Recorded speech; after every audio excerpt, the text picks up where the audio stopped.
two of the biggest superpowers in the present times, two of the biggest economies in the world, and two nations which are leading the world in the present scenario. And these two nations in the recent past has been at loggerheads with each other.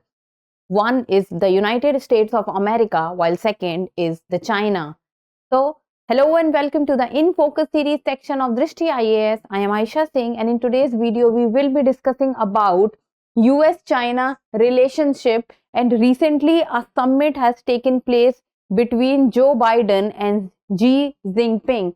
So about that meeting, why that meeting has took place, and on what sidelines that meeting has took place. So let's see. First, we'll be looking at the news, then US-China meet. What did the meet accomplish, or why that meeting took place? Where does the trade dispute stand as of now between US and China? About the Asia-Pacific Economic Cooperation in the end prelims MCQ. Topic is of relevance from General Studies paper 2, that is International Relations. From exam perspective, we should be able to know about the Asia-Pacific Economic Cooperation and the trade dispute between both the nations. The news talks about navigating the US-China relationship. So, what has happened recently is that the US President Joe Biden and his Chinese counterpart, that is Xi Jinping, they held a summit. Now, this in itself is a big news that the two countries, two superpowers, two biggest economies, two of the countries which are leading the world as of now, but they work and they move in opposite direction, and these two countries, they do not get along well. Now the leaders of these two countries coming together in itself is a very, very big thing.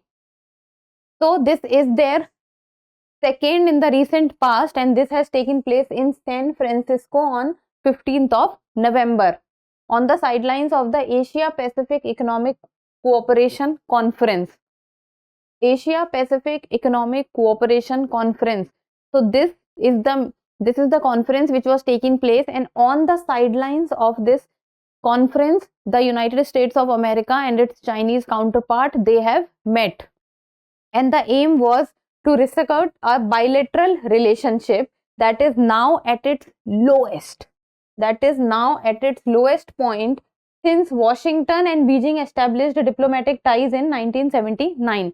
So, Washington and Beijing, they established diplomatic ties in the year 1979, but since 1979 till today, that is December 2023, US and China, when we talk about their bilateral ties, they are at its lowest point, and there has been so many incidents in the recent past.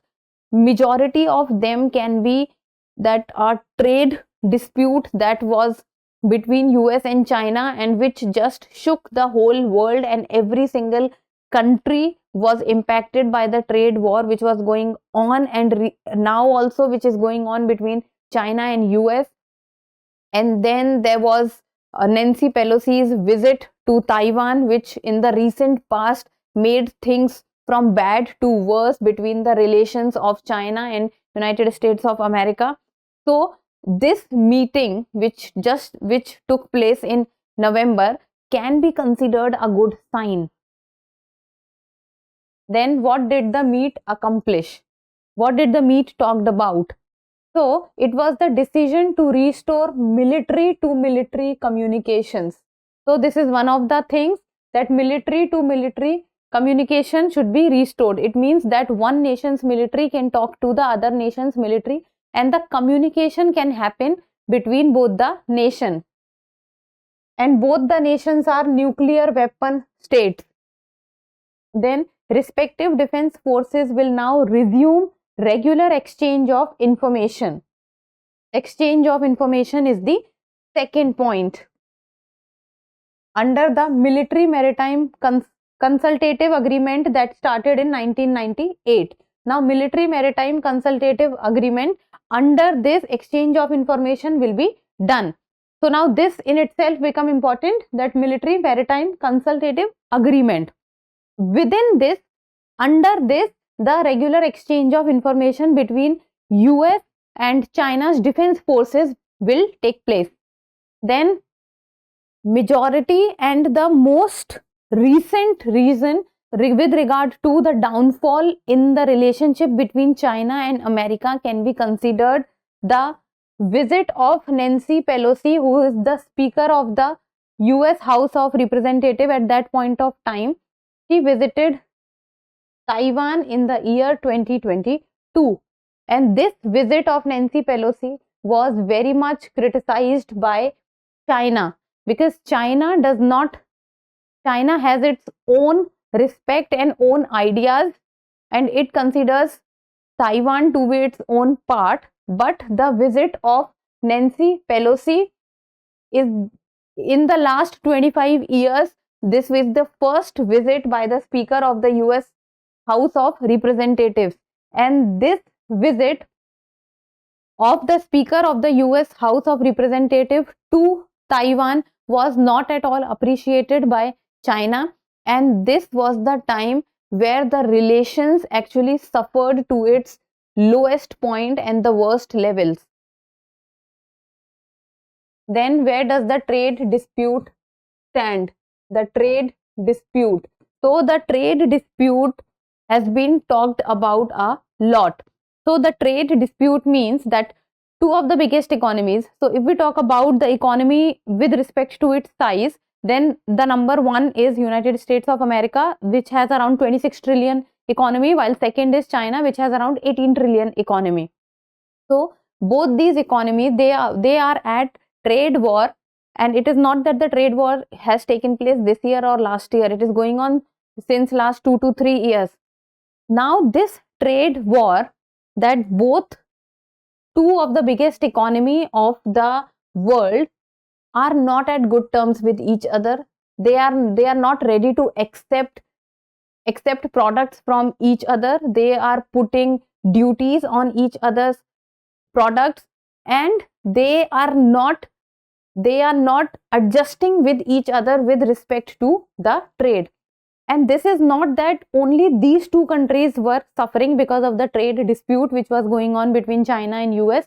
It was the whole globe and all the countries of this planet. And if we take India, then India was also included in it. So all the other countries were also suffering because of this, because these are the two of the biggest economies of the world. And if two of the biggest economies of the world are not at good terms with each other, then other smaller economies are bound to suffer. Then there was a volatile economic and trade policy framework with regard to both the countries. And President Biden, it was the executive order in the year 2021, and that blacklisted 59 defense and surveillance companies under the Chinese military industrial complex. So both the countries, they were blacklisting each other's companies, and they were also blacklisting each other's apps, and all the social media things also they were not entertaining. So this trade dispute at one point of time was so high that you can say that there was no cooperation was shown among both the countries and between both the countries. And US was putting ban on Chinese products and applying duties on its imports. While on the other hand, China was also doing the same. It was putting ban on US products and applying duties on its imports. So both the countries were not ready and were not accepting each other's trade. Then about Asia Pacific Economic Cooperation, on the sidelines of which the meeting or the summit has recently taken place. So it can be considered a regional economic forum. Regional. Important word here is regional. It can be considered a regional economic forum. It established in the year 1989, and the aim was to leverage the growing interdependence of the Asia Pacific. So the Asia Pacific region interdependence was growing. So to see this and to move it in a positive direction, the Asia Pacific Economic Cooperation was formed, so that economically or the economic respect can be taken into consideration. And the permanent secretariat of APEC is in Singapore. Important prelims fact. And the aim is to promote balanced, inclusive, sustainable, innovative and secure growth, and by accelerating regional economic integration. So this is the aim of the APEC, balanced, so that all the countries have a balance between them, inclusive, so that all the countries of the Asia Pacific can move together, sustainable, which is long lasting and can be taken into consideration in future, innovative, has something new, secure growth, so that no volatility should be there, and by accelerating regional economic integration. It means that not only one country should grow, it should be that all the countries should grow together. And about the members of the APEC, so the members can be Australia, Brunei, Canada, Chile, China, Hong Kong, Indonesia, Japan, South Korea, Malaysia, Mexico, New Zealand, Papua New Guinea, Peru, Philippines, Russia, Singapore, Chinese, Taipei, Thailand, Vietnam, and the United States of America. So you can say it has 21 members in total. So the total number of members in APEC is 21. And if we talk about India, which is important for us, then India is not a member. India as of now is not a member. It has the status of observer.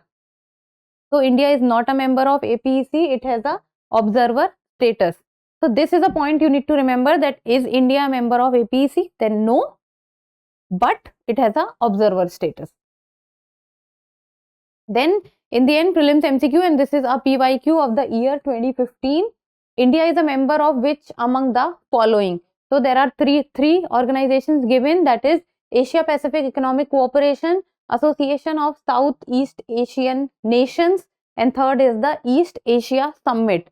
Then you have to talk about you have to select the correct code. 1 and 2 only, 3 only, 1, 2 and 3, and India is a member of none of them. So as it is a PYQ, you might have solved it because this is of the year 2015. So give me the answer in the comment section, and that's all for today. Thank you so much for watching. Till we meet next time, keep reading and keep writing.